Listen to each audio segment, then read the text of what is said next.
Journey to Real Freedom, Part 14. Let's look out the window together, she said, as she motioned to it.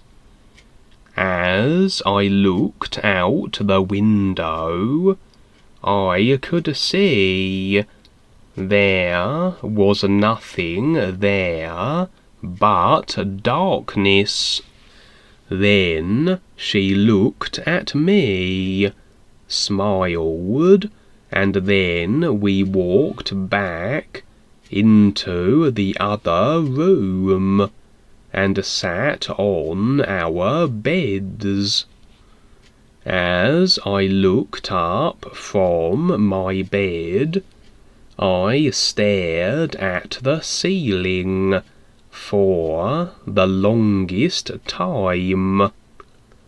Now there were a lot more things going through my little mind. A lot of funny things. It didn't take long for Mum to fall asleep again and begin snoring. I, on the other hand, sat there wide awake and wondering when the old man was going to come crashing through the front door with the shovel that I had tripped over in the dark. I became petrified as my mind clung on to all sorts of strange ideas about what could happen. What Mum had said to me made me feel better for about 1 minute, and then back I went, immediately into shock again. She woke up for a brief moment from her snoring and told me to turn off the light. So I got up and did so. Now, because it was so dark in the room, I decided to pull back the curtains in order to let the moonlight in. It did help a little bit. I had to feel my way back to the bed until I could see. I sat on the bed wide awake, looking into the darkness all around me, and listening for every little sound. There was a slight noise from somewhere outside, and I was trying to figure out what it was. It sounded like the wind in a way, but I didn't feel any wind when I was outside, so I wondered about what it could be. This whole place was really spooky for a kid my age. There was no more adventure There was just being frightened. I wanted to leave, but I knew that Mum wanted to sleep, so I didn't say anything. As my mind finally began to calm down a little, I just listened to the silence.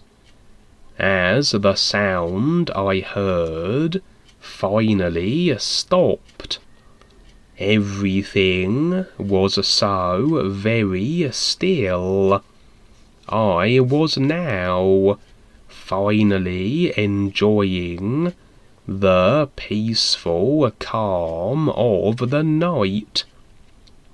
Staring into the darkness actually helped me to subdue my jitters, as I would glance over to the window and see the pale moonlight softly gleam into the room.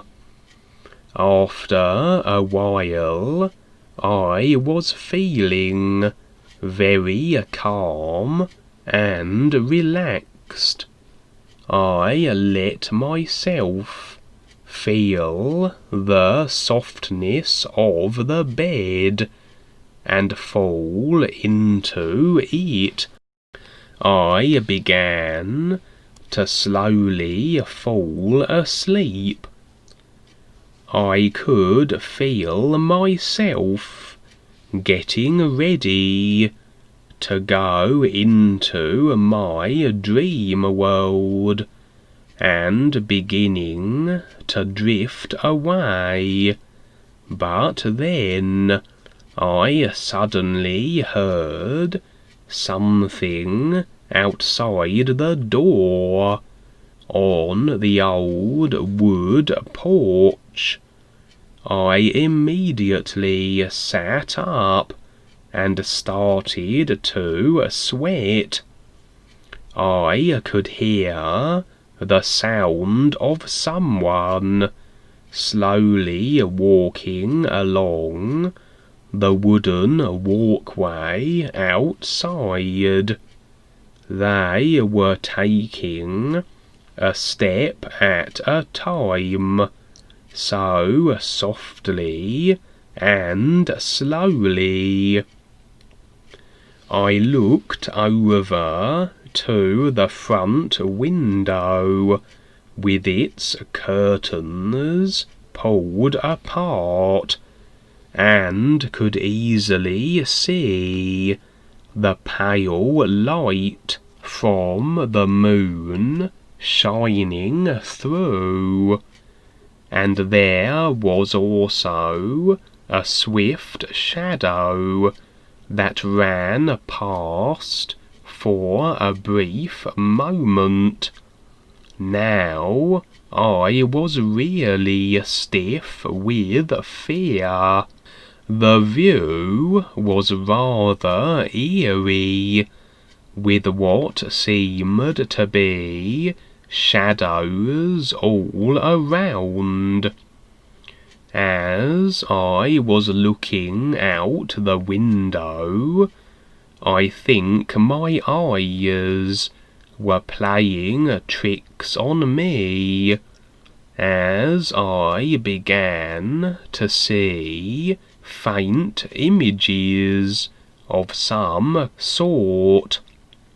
This was the perfect setting for something to go wrong and get really strange and weird. I quickly got under the covers and pulled them over my head. At the same time, I couldn't resist peeking out, since I wanted to see if something was going to happen.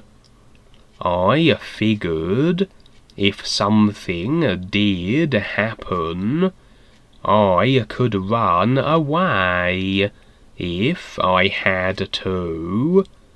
But then I realized there was nowhere to run. I watched the moonlight softly shining through the window under the overhang on the porch, and watched for more shadows. The wooden porch ran along the entire front of the building, offering a perfect runway for the old man and his shovel. As I kept watching the window, expecting a shadowy figure to appear any moment, I felt so nervous and stiff.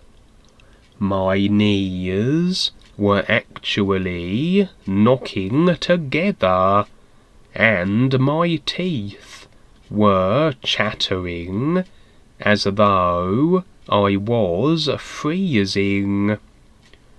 The sound of the steps continued moving along the walkway. My listening was fixated on the sounds that I heard, and at the same time I kept watching the window to see if anyone would appear, hoping all the while they would not. My little heart was beating extremely fast as I continued to hear what I knew to be footsteps.